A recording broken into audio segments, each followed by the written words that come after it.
నారా లోకేష్ యువగళం ముగింపు సభ అట్టహాసంగా జరుగుతుంది. నభూతో నా భవిష్యత్ అనే విధంగా ముగింపు సభను ఏర్పాటు చేస్తున్నారు.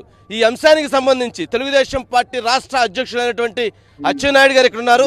సభా ప్రాంగణం దగ్గర 5 లక్షల మంది వస్తారనేటువంటి ఒక అంచనాతో ఈ ఏర్పాట్లు చేస్తున్నారు.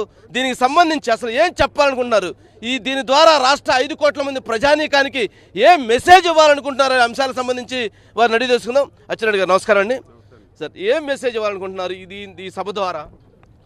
ఈ సభకి 3 ప్రత్యేకతలు ఉన్నాయి. ఒకటి, మా యువనేత శ్రీ నారా లోకేష్ బాబు గారు ఒక చారిత్రాత్మకమైనటువంటి ఘట్టానికి ఈ రాష్ట్రంలో శ్రీకారం చుట్టి ఎన్ని అడ్డంకులు వచ్చినా సరే సునాయాసంగా పాదయాత్ర పూర్తి చేసుకుని విజయవంతానికి జరుపుతున్నటువంటి సభ. రెండవది, మా అధ్యక్షుల్ని ఏ తప్పు లేకుండా అన్యాయంగా అక్రమంగా కేసు పెట్టి 53 రోజులు జైల్లో ఉంచి రిలీజ్ అయిన తర్వాత జరుగుతున్నటువంటి మొదటి సభ. మూడవది, జనసేన తెలుగుదేశం పార్టీ కలిసిన తరువాత పవన్ కళ్యాణ్ చంద్రబాబు నాయుడు గారు అటెండ్ అవుతున్నటువంటి మొదటి సభ. అందుకే ఈ సభకి ఇంత ప్రాధాన్యత వచ్చింది. ఇది ఏదో తెలుగుదేశం పార్టీ జనసేన సభ కాదు. ఈ సభ 5 కోట్ల మంది ప్రజలకి, వైసీపీకి జరుగుతున్నటువంటి సభ. ఎందుకు ఈ మాట అంటున్నానంటే, ఈరోజు ప్రభుత్వం ఈ సభ జరగకుండా చెయ్యాలని ఉక్కుపాదంతో కార్యక్రమాలు నిర్వహిస్తుంది. స్థలం అడిగినా ఇవ్వలేదు, ఆర్టీసీ బస్సులు అడిగినా ఇవ్వలేదు. మా మీద అభిమానం ఉన్న వాళ్ళు ప్రైవేట్ వెహికల్స్ ఇస్తామంటే ఆర్టీసీ వాళ్ళు ఆర్టీఓలని చెప్పి వాళ్ళ మీద దండించారు. పక్క రాష్ట్రం నుంచి తెచ్చుకుంటే వాళ్ళకు ఫోనులు చేసి ఇక్కడికి బస్సులు తెస్తే మీ మీద కేసులు పెట్టి అరెస్ట్ చేస్తామని వాళ్ళకు బెదిరించారు.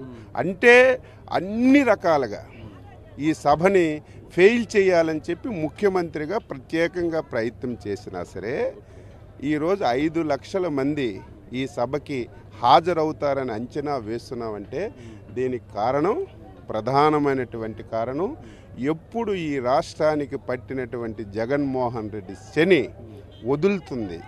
ఈ సభ ద్వారా రేపు 2024లో జరుగుతున్నటువంటి ఎన్నికల సమర శంఖారావానికి పూరించినటువంటి సభ కాబట్టి ప్రతి ఒక్కరూ ఆతృతగా చూస్తున్నారు.